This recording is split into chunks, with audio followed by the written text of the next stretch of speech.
Hello, welcome to all of you. Mukhi learning channel में एक बार फिर आपका हार्दिक स्वागत है। जैसा कि आप जानते हैं, ये हमारा सेशन चल रहा है डायरेक्ट इनडायरेक्ट का। लास्ट सेशन में ये बताया गया था कि डायरेक्ट क्या है, इनडायरेक्ट क्या है। मैं उसी चीज़ को एक बार दोबारा रिपीट कर देता हूँ। डायरेक्ट वो है जो बात किसी के द्वारा सीधी कही गई है। इनडायरेक्ट वो है जो किसी दूसरे के द्वारा कही गई है। अब जो बात सीधी कही गई है उसको और उन दोनों में क्या फ़र्क है। जो बात सीधी कही गई है वो तो जैसे ही says I am going to Delhi. और यदि हमने इसको इनडायरेक्ट करना होगा तो हम क्या लिखेंगे, he says comma inverted comma begin I am going to Delhi. अब ये जो कॉमा इन्वर्टेड जब हम इनडायरेक्ट में बनाएंगे, जो बात इनडायरेक्ट में कही गई है यानी कि उसको हमने कॉमा इन्वर्टेड कॉमा में रखना है और उसका जो पहला वो वर्ड होगा वो कैपिटल में होगा।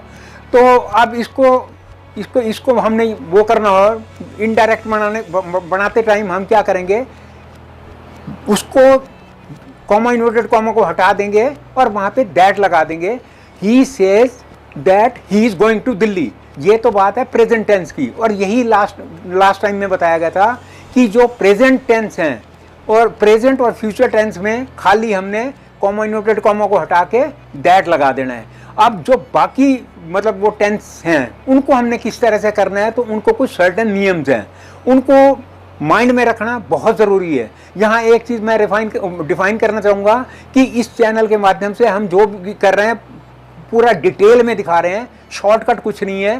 क्योंकि यदि हम ये बड़े चैनल ऐसे हैं जो शॉर्टकट में 20 मिनट में डायरेक्ट इनडायरेक्ट कराते हैं, उससे देखो जब तक हमें बेसिक चीज़ नहीं पता होगी तो हम अच्छी तरह किसी सब्जेक्ट को नहीं समझ सकते हैं। अब जैसे किसी को काउंटिंग आती नहीं तो एकदम से टेबल पे कैसे पहुंच जाएगा, वही चीज़ यहाँ पे है। तो जिन व्यूअर्स ने वो पिछली वीडियो ना देखी हो वो प्लीज़ ज़रूर देख लें। तो आज के इस सेशन में हम डिस्कस करेंगे कि प्रेजेंट और फ्यूचर में तो मैंने अभी बताया कि उसमें हमें खाली उसको कॉमा इन्वर्टेड कॉमा को हटा के दैट कर देना है। और मगर जो दूसरे टेंसेज हैं उसमें क्या क्या चेंजेस करनी है, उनके क्या नियम है, उसको हम यहाँ पे 1 बाय 1 करके डिस्कस करेंगे। प्लीज़ उसको हम ट्राई टू अंडरस्टैंड। अब स्टार्ट करते हैं। सबसे पहले है कि रिपोर्टिंग वर्ब। अब हमें पता है जो पहले वाला पोर्शन है वो रिपोर्ट, जैसे ही सेज। अब ये क्या है, ये रिपोर्टिंग वर्ब है। तो यहाँ पे है कि रिपोर्टिंग वर्ब यदि पास्ट टेंस में है, पास्ट टेंस में मतलब जैसे हमने कहा ही सेज, ये प्रेजेंट है, और ही सैड तो वो क्या हो गया, पास्ट हो गया।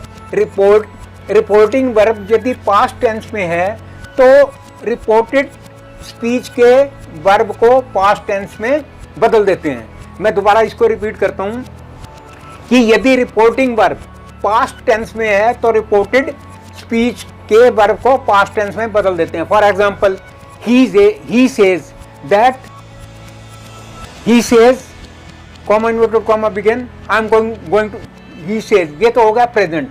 अब यही बात हम इसमें कहें, यदि रिपोर्टिंग वर्ब सैड हो, सेज की जगह सैड हो, तो वो क्या हो गया, वो पास्ट टेंस में हो गया। तो अब रिपोर्टिंग, अब जैसे he said I am going to Delhi, ये तो बात हो गई डायरेक्ट। और यदि हम इसको indirect, he said comma inverted comma begin I am going to Delhi, तो क्या करेंगे हम, क्योंकि ये रिपोर्टिंग वर्ब सैड है तो हम उसको जब करेंगे तो हम he was going to Delhi, इसकी वजह वो हम एक एक करके डिस्कस करेंगे। फॉर मैंने एग्जांपल दिया है। अब रिपोर्टिंग वर्ब यदि सैड है, उसके बाद में शब्द नहीं है तो हमें सैड को ज्यों का त्यों लिख देना है। अब जैसे है he said he was going to school. अब हमने क्या किया, सैड को सैड ही रहने देना। जब हम डायरेक्ट से इनडायरेक्ट बनाएंगे सैड को ज्यों का त्यों रहने देना, उसमें कुछ नहीं करना है। और यदि रिपोर्टिंग वर्ब सैड है और उसके बाद में टू, इस चीज़ का ध्यान देना है, यदि रिपोर्टिंग वर्ब सैड है और उसके बाद में टू लगा हुआ है यानी कि सैड टू बना हुआ है, उसको हमने टोल्ड में बदल देना है। जैसे he said to me, he said to me they are going to Delhi, तो हम क्या करेंगे, सैड टू को हटा के हम लिख देंगे he told me that they were going to Delhi. तो इस चीज़ का हमें ध्यान रखना है, यदि सैड है तो सैड का सैड करके आगे हमने दैट लगा देना है। और यदि सैड टू है, सैड टू को हटा के हमने टोल्ड में बदल देंगे।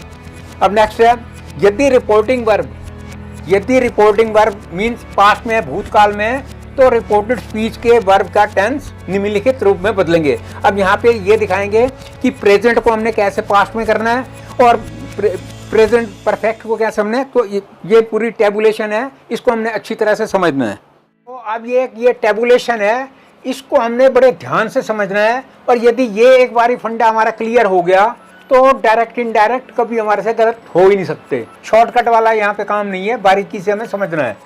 यदि प्रेजेंट इंडेफिनेट है, इज एम आर है, तो चेंजेस इनटू पास्ट इंडेफिनेट बाद वर्ब में हो जाएगा। और यदि प्रेजेंट कॉन्टिन्यूअस है तो इज एम आर गोइंग बाद वर्ब गोइंग हो जाएगा। और प्रेजेंट परफेक्ट है, हैज हैव गॉन है, चेंजेस इनटू हैड गॉन। और यदि प्रेजेंट परफेक्ट कॉन्टिन्यूअस है, मींस हैव बीन गोइंग, तो वो हैड बीन गोइंग हो जाएगा। तो पास्ट इंडेफिनेट में यदि वेंट है तो वर्ब की जैसे सेकंड फॉर्म आती है पास्ट इंडेफिनेट में, वो चेंजेस इनटू हैड गॉन हो जाएगा। तो इस तरह से इस टेबुलेशन को हमने अच्छी तरह से अपने माइंड में सेट कर लेना है, ताकि इन फ्यूचर कभी डायरेक्ट इनडायरेक्ट बनाने में गलती ना हो। ये है, यदि पास्ट कॉन्टिन्यूअस में हो, was were going, changes into past perfect continuous, had been going. और इनमें कोई चेंज नहीं है, इस चीज़ को हमने अपने माइंड में रखना है। No change in past perfect, past perfect में और पास्ट परफेक्ट कॉन्टिन्यूअस में कोई चेंज नहीं है, वो रिमेन्स, वो वही के वही रह जाएंगे। दोबारा मैं रिपीट कर देता हूँ, no change in past perfect and past perfect continuous में कोई चेंज नहीं होगा। यदि हैड गॉन है डायरेक्ट में, तो इनडायरेक्ट में भी हैड गॉन रहेगा। और हैड बीन गोइंग है तो रिमेन्स हैड बीन गोइंग। इस चीज़ का हमें माइंड में रखना है। और फ्यूचर टेंस के अंदर क्या क्या परिवर्तन होगा, इस चीज़ को हम देख लेंगे। यदि ये है शैल बीट, तो चेंजेस इनटू शुड बीट। और यदि है will beat, changes into would beat. और यदि है will be beating, changes into would be beating. और नेक्स्ट है will have beaten, changes into would have beaten. अब वो जो फ्यूचर टेंस के जो लेफ्ट आउट हैं वो है will have beaten, changes into would have beaten. Next है will have been beating, changes into would have been beating. अब अदर चेंजेस क्या क्या हैं वो देख लेते हैं वन बाय वन करके। May go, might go, can go, could go, do not go और डज नॉट गो, दोनों को डिड नॉट गो। नेक्स्ट है हमारा did not go, had not gone, was helped, were helped, had been helped. और इनमें कोई change नहीं है। Should go, must go, to go, remains वही के वही रह जाते हैं जब हम इनको इनडायरेक्ट में बनाते हैं। तो ये तो थे टेंस में चेंजेस हमें क्या क्या करनी है। तो इस फॉर्मेट को, इस टेबुलेशन को हमने अच्छी तरह यदि माइंड में बिठा लिया तो डायरेक्ट इनडायरेक्ट कभी गलत होने का मतलब ही नहीं है। तो शॉर्टकट हमें नहीं चाहिए, शॉर्टकट पे हम नहीं जाते, सीधा इन डिटेल यदि हमने कोई चीज़ समझी हुई है फॉर एवर के लिए माइंड में रहती है और उससे हमें कामयाबी मिलती है। तो आइए अब कुछ सेंटेंसेस बना के जो चीज़ हमने वहाँ टेबुलेशन में की थी, क्या चेंजेस आनी है, अब उसको यहाँ पे सेंटेंस बना के और डिफाइन करते हैं। अब यहाँ पे पहला ये डायरेक्ट है, Mohan sad, comma inverted comma begin, Ram is reading A paper. Mohan कहता, मोहन ने कहा, सेकंड फॉर्म है ये, मोहन ने कहा कि राम जो है वो पेपर पढ़ रहा है।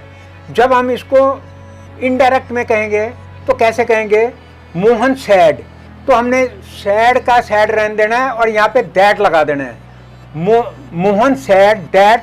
अब यहाँ पे क्योंकि ये प्रेजेंट में था, Ram is reading A paper, लेकिन जब क्योंकि ये जो रिपोर्टिंग वो है वर्ब है, वो क्योंकि पास्ट में है, भूतकाल में है, तो आज जब हमने इसको इनडायरेक्ट बनाया तो हमने क्या किया कि राम वाज कर दिया, Ram was reading A paper, खाली कॉमा इन्वर्टेड कॉमा हटाया, दैट लगाया और इसको हमने वाज कर दिया। अब नेक्स्ट देखिए, शाम सैड, शाम ने कहा, मतलब ये सेकंड फॉर्म में ही है, कहा, से होता प्रेजेंट होता सैड। शाम ने कहा, क्या कहा, मोहन हैज बीटन राम, कि मोहन ने राम को मारा है। अब जब हम इसको इनडायरेक्ट बनाएंगे तो क्या करेंगे, शाम सैड, कॉमा इन्वर्टेड कॉमा को हटा देंगे तो इसकी जगह हम दैट लगा देंगे। शाम sad that Mohan had, has की जगह जैसे हमने सीखा कि हैज की जगह हमें ये प्रेजेंट वो था परफेक्ट और उसको हमने पास्ट परफेक्ट में डाल दिया, तो मोहन हैड बीटन राम। तो आई थिंक ये क्लियर हो गया होगा। नेक्स्ट देखिए, गोपाल सेड टू गोविंद, और ये बात कही गई थी यदि सैड होगा तो हम सैड का सैड रहने देंगे और यदि सैड टू होगा तो उसकी जगह टोल्ड हो जाएगा। अब इस सेंटेंस में हम क्या देख रहे हैं कि Gopal said to Govind comma inverted comma begin कि Ram is going to Delhi. तो यहाँ पे जैसा कहा गया था तो सैड टू को हटा के हम क्या कर देंगे, टू भी हट जाएगा तो हम यहाँ कर देंगे टोल्ड। गोपाल टोल्ड, गोपाल ने गोविंद को कहा, क्या कहा, राम इज जो है ये प्रेजेंट में था, जब हमने इनडायरेक्ट बनाया तो हमने इसको कर दिया राम। तो means Gopal told Govind that Ram was going to Delhi. Next देखिए, ही सेड टू मी, उसने मुझे कहा, क्या कहा, the boy did the work, कि लड़के ने ये काम किया है। तो जब हम इसको उसमें बनाएंगे इनडायरेक्ट में तो क्या करेंगे, पहली बात तो सेड टू है, सेड टू की जगह हमने टोल्ड कर दिया और उसके बाद क्या किया, कॉमा इन्वर्टेड कॉमा को हटा के हमने दैट लगा दिया। और यहाँ पे डिड था, डिड मीन किया और हैड मीन किया था। तो यहाँ पे हमने क्या किया, the boy had done the work, कि लड़के ने काम किया था। अब नेक्स्ट देखिए, कमला सेड टू सीता, कमला ने सीता से कहा, क्या कहा, कि मीरा विल गो देयर, कि मीरा वहाँ जाएगी। जब हमने इसको इनडायरेक्ट में बनाया तो सेड टू की जगह हमने टोल्ड कर दिया और ये लिख दिया विल था, विल का जैसे हमने सीखा कि विल का वुड हो जाएगा तो मीरा वुड गो देयर। तो आज के इस सेशन में हमने सीखा कि किस तरह से, पहले सेशन में ये बताया गया था कि जो प्रेजेंट और फ्यूचर में जब हम उसको डायरेक्ट से इनडायरेक्ट बनाएंगे कोई चेंज नहीं होगी, लेकिन आज के इस सेशन में ये बताया गया कि चेंजेस यदि वो पास्ट में है तो चेंजेस होगी, किस प्रकार होगी, उसकी पूरी डिटेल, पूरी टेबुलेशन, कौन कहाँ पे कैसे जाएगा वो सारा दिखाया गया है। उसको हमें अच्छी तरह से अंडरस्टैंड करना है और यदि हमने एक बार उस फॉर्मेट को समझ लिया और वो कभी ज़िंदगी में कभी डायरेक्ट इनडायरेक्ट गलत नहीं हो सकते। शॉर्टकट वाला काम नहीं है, इसको डीपली समझना है और एक बारी क्लियर हो गया तो फिर कभी गलती हो नहीं सकती। तो आज के इस सेशन को हम यहीं पे स्टॉप करते हैं। तो मैं व्यूअर से रिक्वेस्ट करूँगा कि प्लीज़ वो सब्सक्राइब करें, शेयर करें और लाइक करें, और यदि कोई उनको शॉर्टकमिंग दिखाई दे रही है तो हमें ज़रूर पॉइंट आउट करें ताकि वो उसका इन फ्यूचर रेपिटेशन ना हो। एनी हाउ, तो अगले सेशन में यही हमारी अभी कंटिन्यूटी चलेगी क्योंकि ये चैप्टर थोड़ा लंबा है तो हम इसको पीस मील में कर रहे हैं ताकि ईजिली हम इसको अंडरस्टैंड कर पाएँ। Lot of thanks for viewing.